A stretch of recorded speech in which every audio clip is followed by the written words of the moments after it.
Thanks for joining us and welcome to the Customer Success Series Ringing the School Year with Apple School Manager.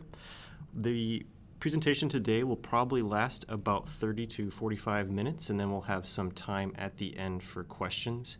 If you do think of a question, you can enter it at any time into the Q&A section of the WebEx window. There's also a chat portion that could be used if you have any sort of technical difficulties during this presentation, but I recommend any questions that you put are going into the Q&A section. This will be a recorded webinar, and it will be available in the near future online. Getting things started today, myself, John Applebaugh, I'm the Customer Engagement Manager for Jamf. And I'm Lucas Leonard. I'm a Technical Support Engineer here at Jamf. Covering our agenda real quick today, we're going to be talking about how to integrate Jamf Pro and Apple School Manager, as well as talk about the importation of users and classes through Apple School Manager into Jamf Pro. We'll then kind of diverge into talking a little bit about the shared iPad and managed Apple ID functionality that's with Apple School Manager. And we'll round it out with talking about the migration to the apps and books functionality. Again, we'll be sticking around here at the end for some questions. You're welcome to put that at any time into the Q&A section as we go along. This will be a recorded session, so look for it online as well. Getting started, we're going to talk first about the process for what it would take to integrate with Apple School Manager and Jamf Pro. Just to recap a little bit, in case you're maybe a little bit unfamiliar, Apple School Manager is a program from Apple that allows for a fast and streamlined way to deploy your devices and purchased apps and books for your organization through MDM, in this case Jamf Pro. I provided a couple links here for documentation from both Apple and from Jamf as to how to make this integration happen. But essentially, it's more or less for relatively recently purchased devices that have either come directly from Apple or through an authorized reseller for the device portion. To get started, you'll actually have to create an account at school.apple.com. You'll need to use an organizational email address that's not already used as an Apple ID. Additionally, we recommend not using any sort of Gmail or Yahoo consumer available email address. It will have to be something that's unique to your domain. As schools, you'll also have to add a contact verification.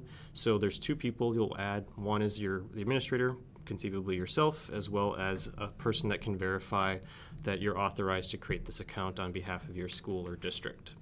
You'll also need your Apple customer number as well as or a reseller ID if you don't purchase directly through Apple. The steps to get integrated with Apple School Manager are pretty much the same right now as the steps for connecting with the device enrollment program. 4 steps are involved. You'll first download a public key or .pem from the Jamf Pro server. You'll then upload that to Apple.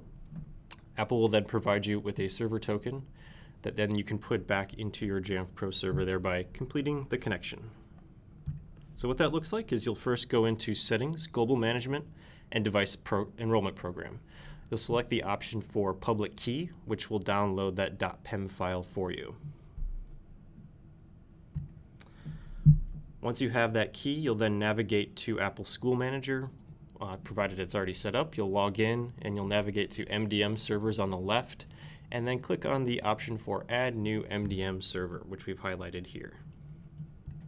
You'll then be asked to provide information about the server name as well as provide the upload of that key that was downloaded from Jamf Pro. Once that's completed, you'll get a page that looks pretty similar to this. In our example here, there's an option right in the middle called Get Token, which actually is the option to download that token so that you can use in your Jamf Pro server.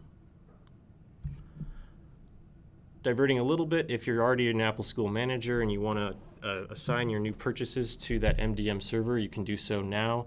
You can actually go to Device Assignments and then choose which type of order you're bringing in, whether it's by serial number, an order number that you might have from Apple or a reseller, or if you happen to have everything in a CSV file, that can also be uploaded. You'll then choose an action. In most cases, you'll just be assigning to that server. If you happen to have more than one MDM server connection in your Apple School Manager portal, you can unassign it from this one and reassign it to a different one.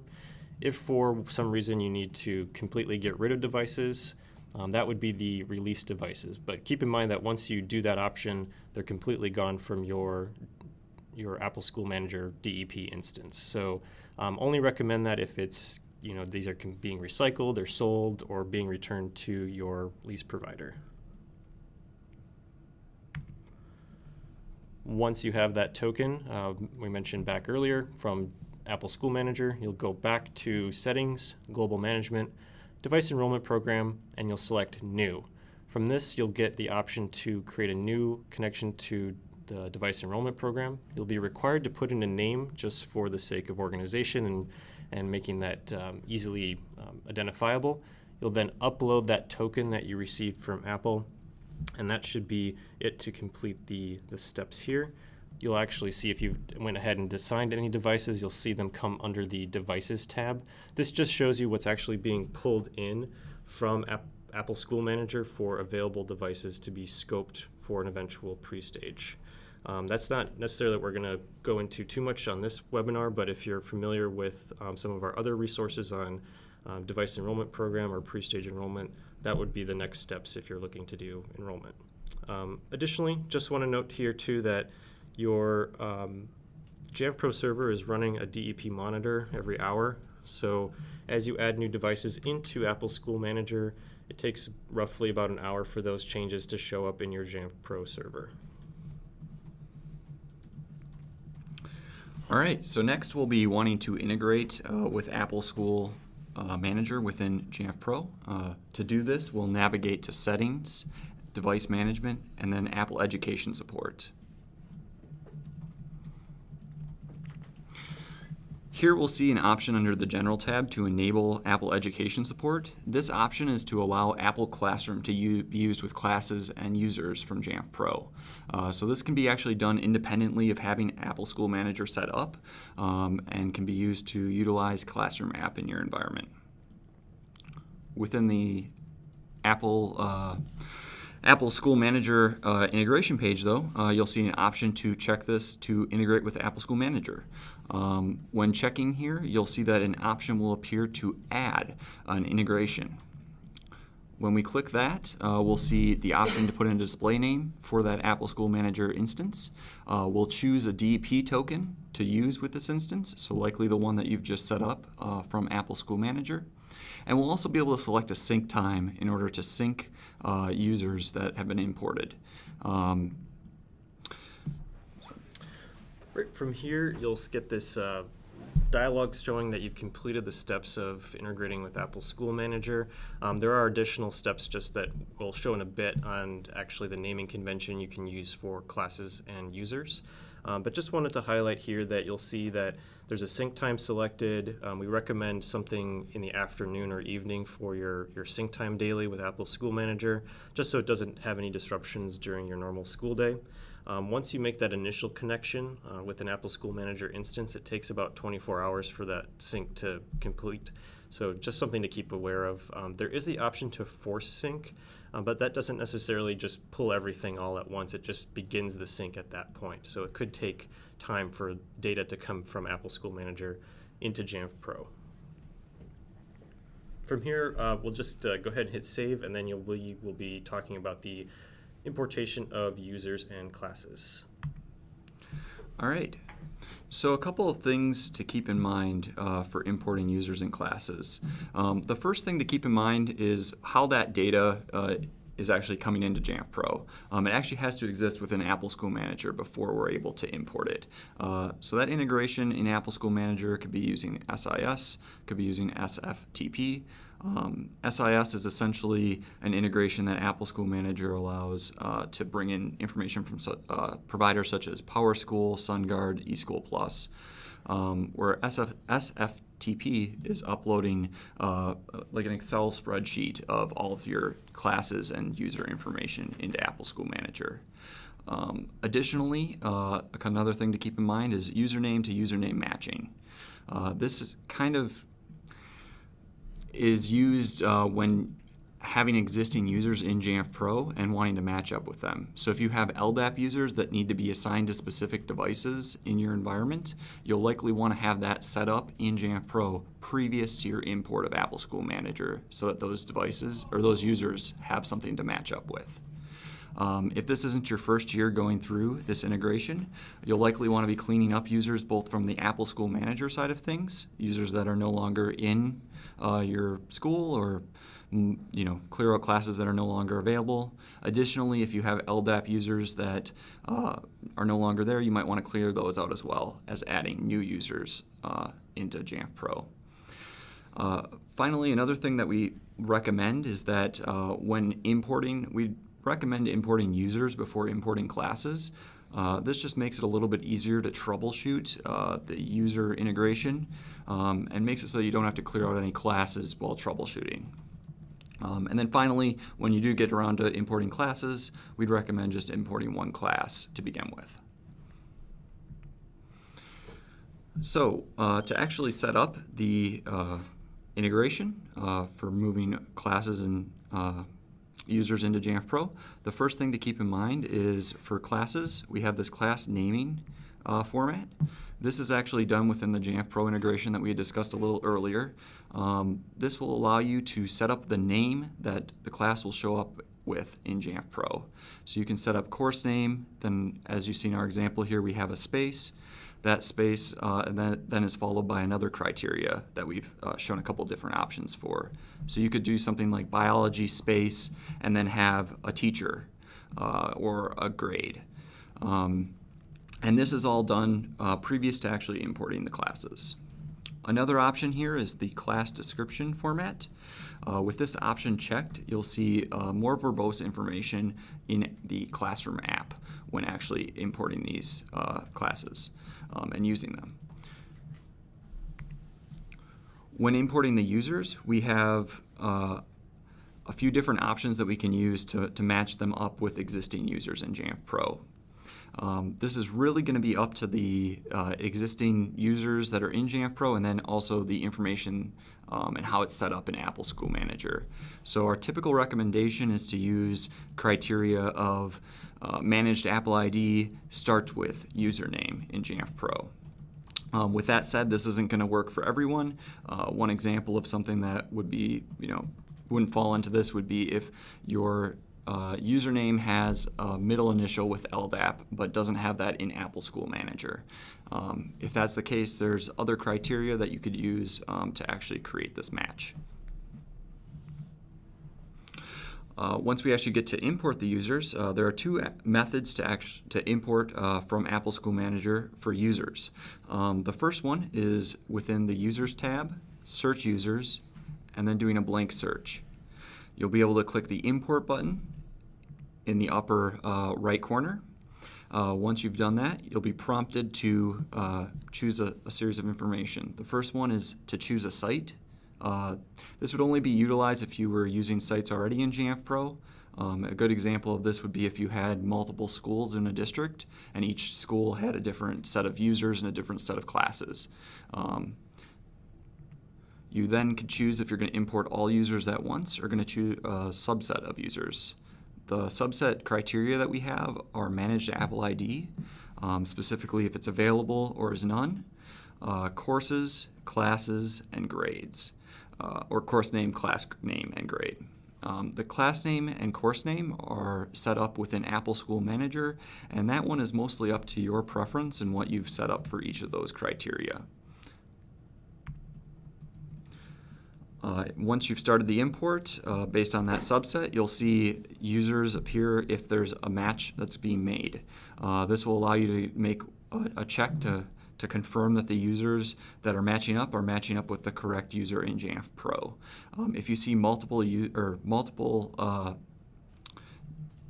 within Jamf Pro that potentially could match, you'll likely see one of them show the user being selected and another one showing create new user. This would be a point if you saw that to go into your users in Jamf Pro and clear out ones that aren't being used. Once you've done that, you can click Next and you'll see the review. This is probably the most important part of the importation. you'll be able to see all of the new users that are being created, all of the updated users, and all the existing users. The updated users are the ones that find a match and haven't been imported previously. The existing users are users that have already been created in Jamf Pro or have matched up with a user in Jamf Pro previously.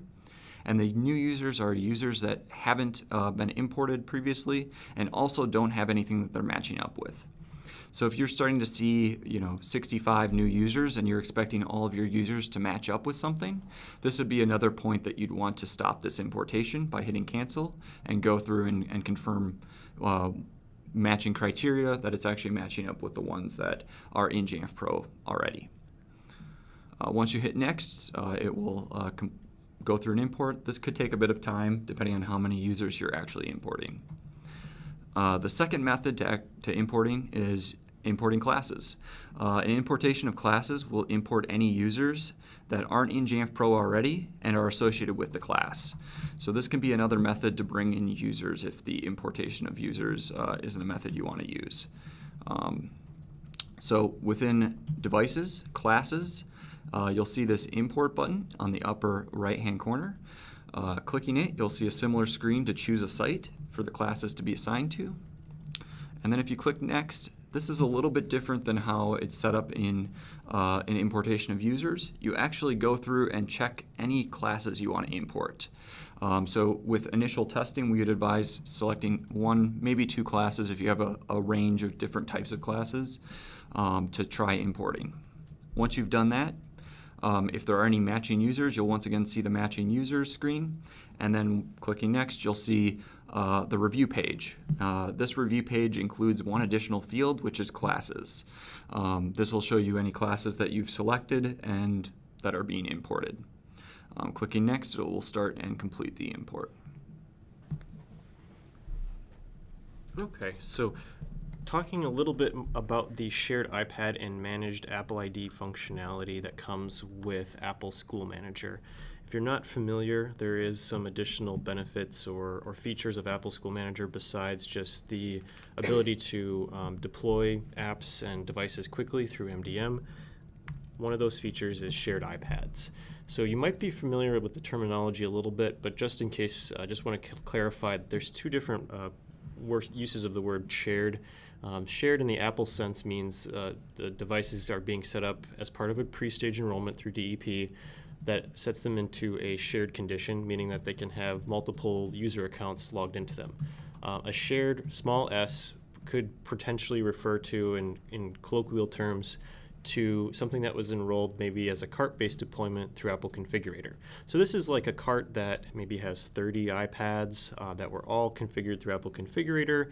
It's in a classroom. The students grab whichever one is available at the time, and then return them back to the cart at the end of the day. Something like that. That is the more informal way of referring to shared. But really what we're talking about with Apple School Manager is the big S shared that requires a little bit more setup and specific requirements about your hardware. So that hardware requirement is it has to be at least a 32 gigabyte in storage space, but 128 is actually recommended. Depending on the content that you are looking to have, overall what happens is there's a different partition for each user, but apps and other kind of content is shared across those individual users. So depending on how many users you're planning, you just have to think about the devices that you might need, or if you already have your devices in stock, how many users that you'll be able to deploy out to them. For example, a 32 gigabyte device might only be able to have 4 users on it. Just kind of depends. It requires a little bit of testing, but generally that's kind of the recommendation. Provided a link here to more information about that, but essentially there's also a component of the hardware that they just have to be more recently issued iPads. The iPad Pro, 5th generation iPad, iPad Air 2 or later, iPad Mini 4 or later. So just something to be aware of if this is a setup that you're looking to do. Additionally, managed Apple IDs are part of Apple School Manager that you can set up. There's many uses to them, but one that's relevant to kind of this discussion a little bit is the ability to log into a shared device. So each managed Apple ID that you create could log into an iPad if it was set up to be a shared device. They're basically similar to a regular Apple ID that you might be used to. They can access services like iCloud, FaceTime, Find My iPhone, etc. But since they're owned by your institution, you actually can lock down those particular features if you so choose. So this is a user-level ability to control access. So if you don't want students to have iMessage control or FaceTime or anything like that, you could block that within Apple School Manager under Managed Apple IDs. If you aren't using Managed Apple IDs, you can still do those kind of functionality. You would just need to use Jamf Pro configuration profiles and send a device level configuration profile to block those certain features if you're looking to do that. Additionally, password reset would have to happen through an administrator for Apple School Manager. So if a student accidentally doesn't type in their password 10 times in a row, it puts it in a lock state, so that it would require an administrator level access to have a reset for their individual password. Another key benefit of using Managed Apple IDs is the ability to automatically register for VPP. Most of you might be familiar with VPP in the sense of device-based deployment. So you're sending an app to be installed on a device. It doesn't need an Apple ID in order to do that. However, there is some content, notably ebooks, that do require an individual Apple ID. Managed Apple IDs can be set up to sort of pre-authorize that VPP so that it will install without needing the user to log into the iTunes or App Store. And a word on how these are created, they're basically can be coming in from either an importation from your student information system or that secure file transfer protocol that you do when you set up Apple School Manager. You can also create them manually within Apple School Manager as well. To take advantage of shared iPad setup, you're just creating a pre-stage enrollment under the devices within Jamf Pro, pre-stage enrollment, and then clicking on New. Once there, you'll have an option under Supervised Devices for Enable Shared iPad. Now, it also allows you to select how many users you want to have set up with each iPad. So that's where you have to kind of start to bring in the calculation a little bit of how much space is available on the device in total versus how many users you want to have on that device. There's some great documentation from Apple that kind of breaks down the bare minimums for each user on a device, so it can kind of give you a baseline to work with. So I'd recommend checking that out, and I'll have that resource at the end of the webinar here as well. The other thing to consider too is that if you're set a pre-stage and you scope it to a device that is not eligible for shared iPad for whatever reason, maybe it's doesn't have enough storage space, or maybe it's a model that doesn't fit with the requirements, it will still enroll as a supervised device. It just won't be set up to do shared iPad. So it's just something to consider. I recommend, if you don't have a plan to use shared iPads, just to not enable that for your devices. But if it is something you're considering or trying out on a limited basis, I would definitely recommend investigating kind of what that would look like for your individual deployment.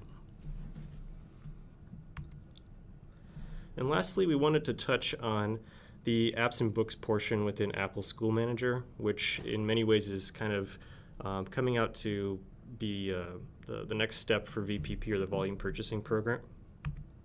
Essentially, it's enhancement to the volume purchasing program so that you can have multiple tokens, multiple VPP tokens under one organizational Apple School Manager account.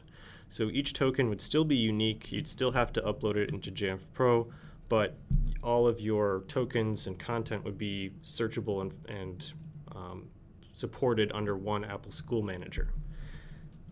Under Apple's recommendation, the legacy token, the current VPP token, can be converted to a location token on a one-to-one basis. So for each legacy token you have, you'd have to create a individual location for each of those tokens to make sure that that follows through.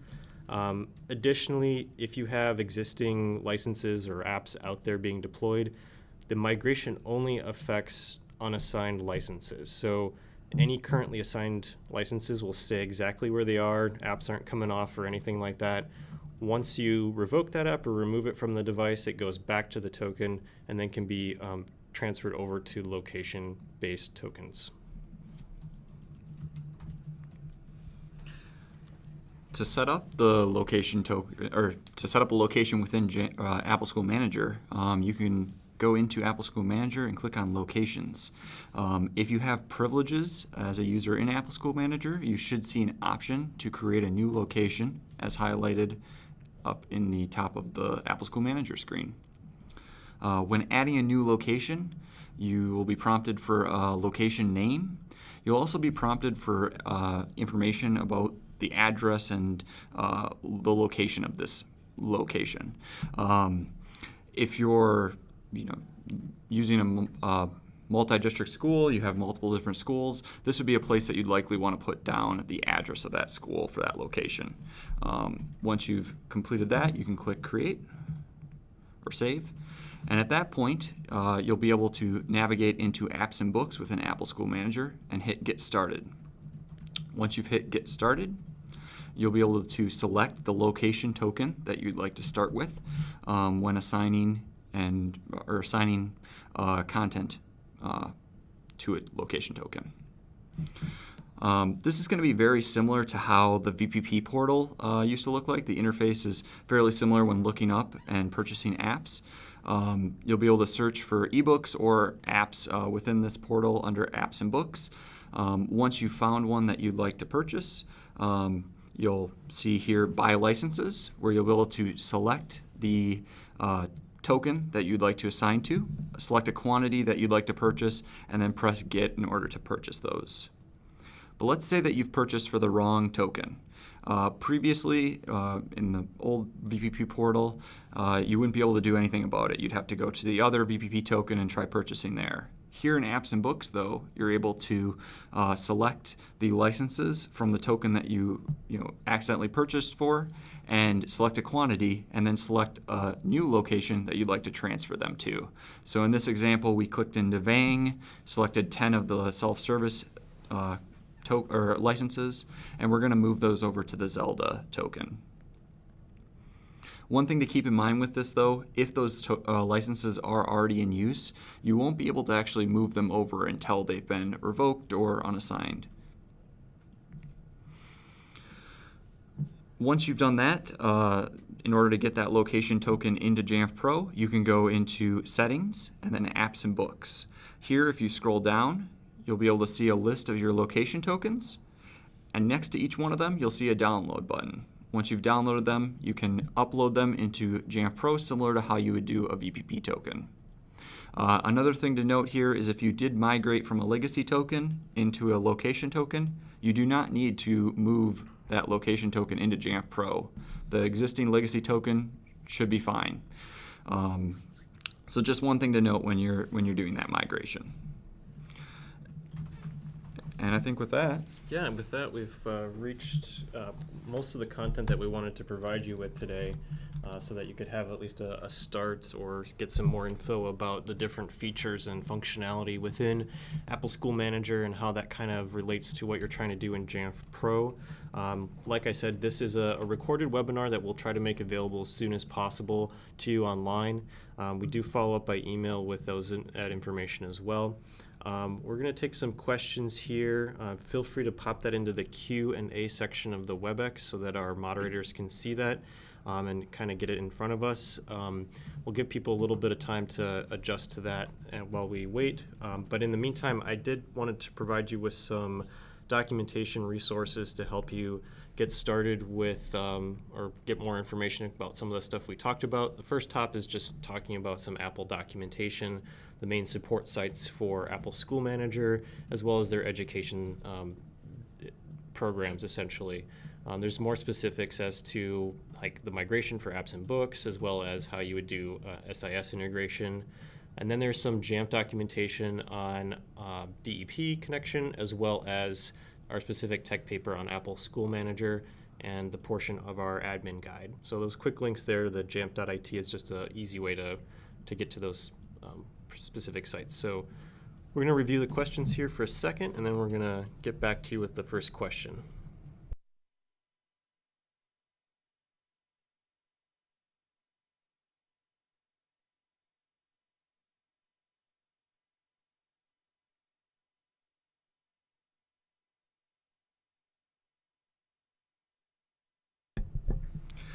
All right, so we've got our first question here. Peter asked, do we need to delete classes from last school year manually? So this question's kind of a two-parter. There's both the classes within Jamf Pro, but there's also the classes within Apple School Manager. With both of those, the simple answer is yes, we'll need to likely clear those out manually. Within Apple School Manager, I believe there's a feature out there for Apple to make it a little bit easier to clear those out. But there's also one within Jamf Pro as well. For us, though, we do have a script or an API command to be able to clear those out kind of all at once. So if you are in that position and are looking to clear those out, I would recommend reaching out to Jamf support, and we can send over information on how to clear those.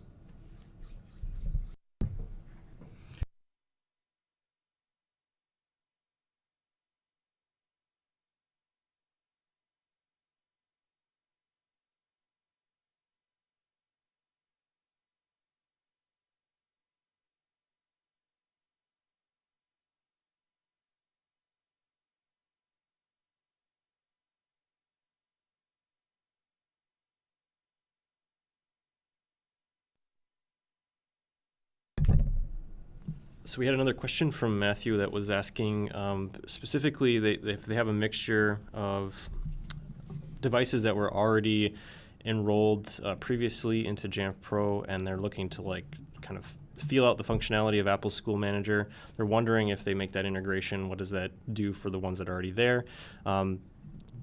Not much. It's just they're going to be still within the Jamf Pro server, still functional.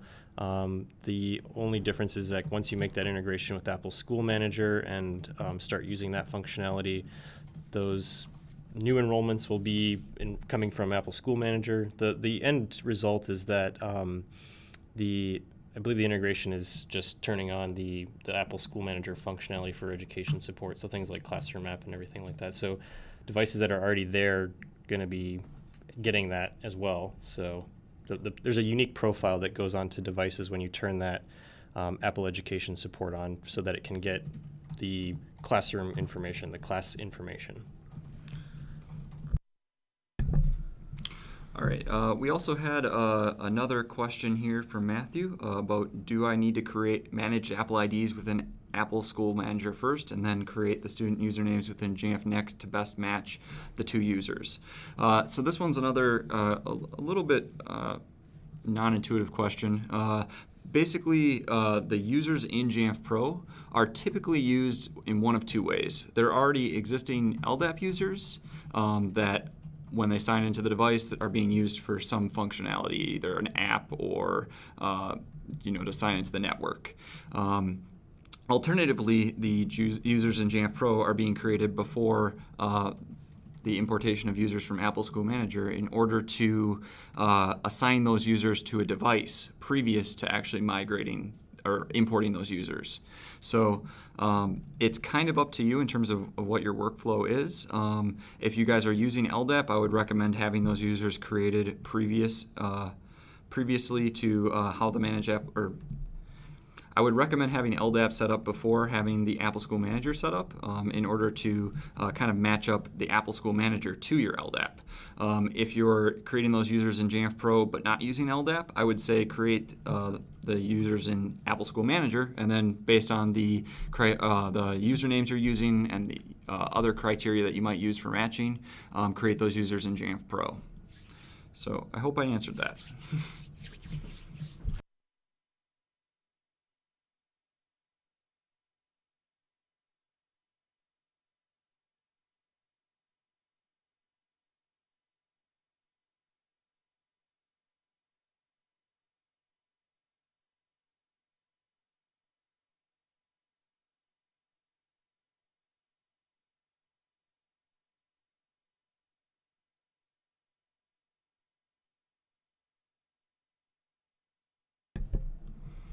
All right, we had a question from Norma. With shared iPads, is there a way to calculate space for each user? How many users, how many apps?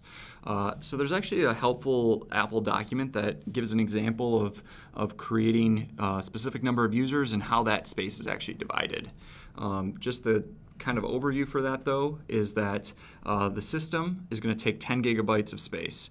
Apps, if you're using a 32 gigabyte storage device, it would be 8 gigabytes. If it's a 64, it would be 16 gigabytes.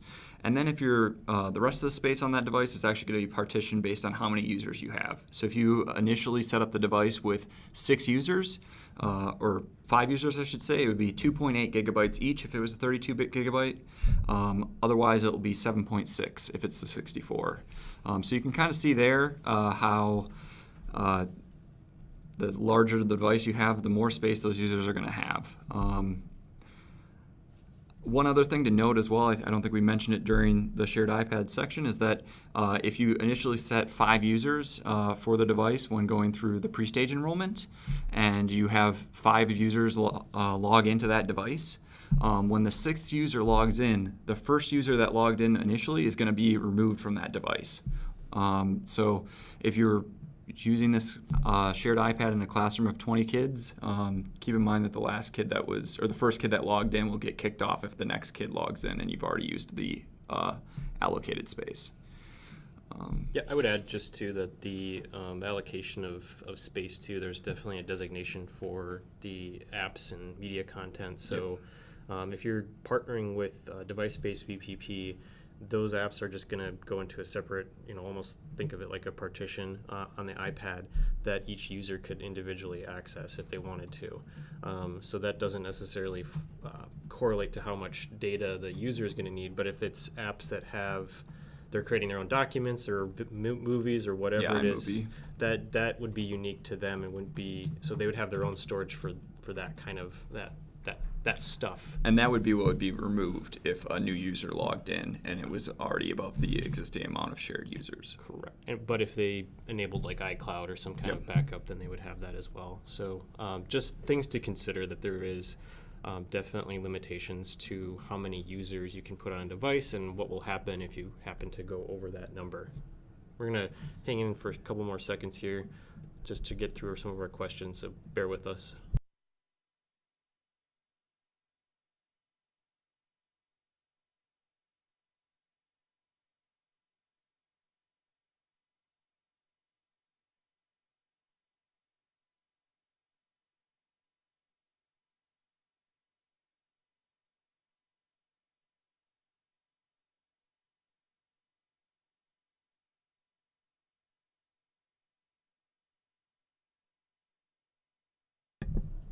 So a question came in that was related more to VPP app deployment.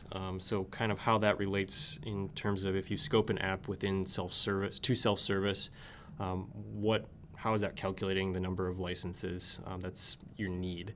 Essentially, if you scope an app in self-service, that's taking up a license. So if you have, let's say, 100 devices and you have 100 licenses for that particular app, all those licenses are being technically assigned at that point if you've made them available in self-service, whether or not they've actually installed on the device. So if you happen to have 100 devices in the same example, but only 50 licenses, and you've scoped it all to self-service, basically it's going to be available for 50 users only. Once they've installed and downloaded that, there won't be any more available licenses for the 51st or 52nd user and so on.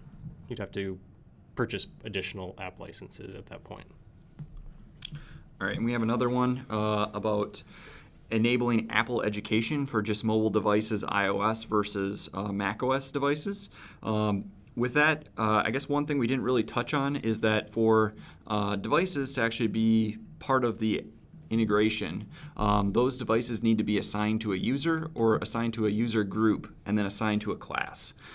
So in order for iOS device 1 to get an EDU profile and be in the or be able to get a class on it would be for it to be assigned to a user in that class.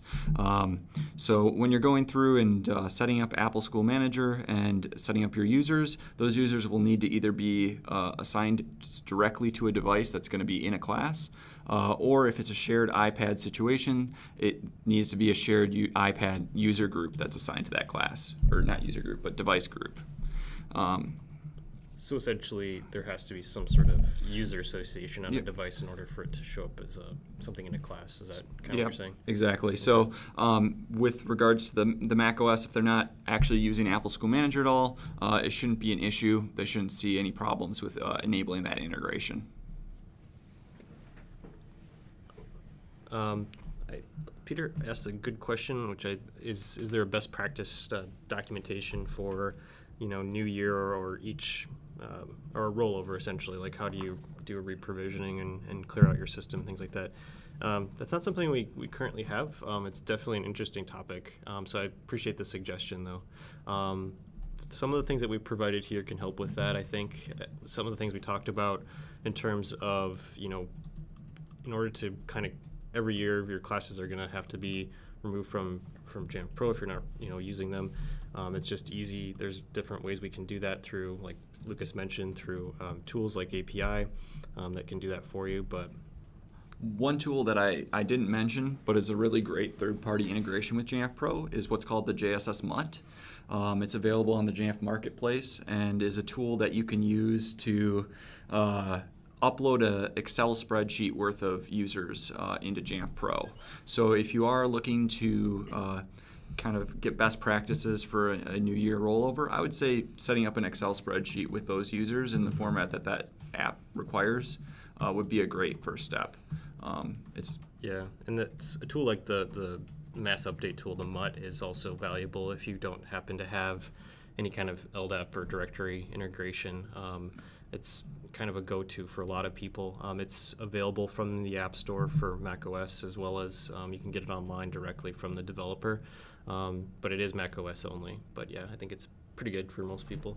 Yeah, and with the macOS only, that means it can only be run on macOS. It Correct, can yeah, be used sorry. with the iOS devices. Right, yeah.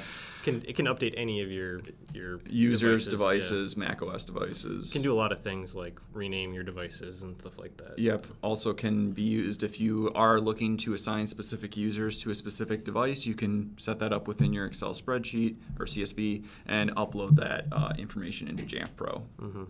So. Okay, with that, I think kind of reached the end of the available questions that we have, and wanted to thank you guys for stopping by and spending some time with us and learning a little bit about making your Apple School Manager integration work for you. Like I said, this will be a recorded session. We'll make it available to you online. There's a short survey after the webinar as well. If there's any questions that come up or you're looking for additional information, recommend definitely checking out Jamf Nation for our resources there and discussions, as well as your Jamf representative or Jamf support, depending on kind of what the scenario is. So thank you very much.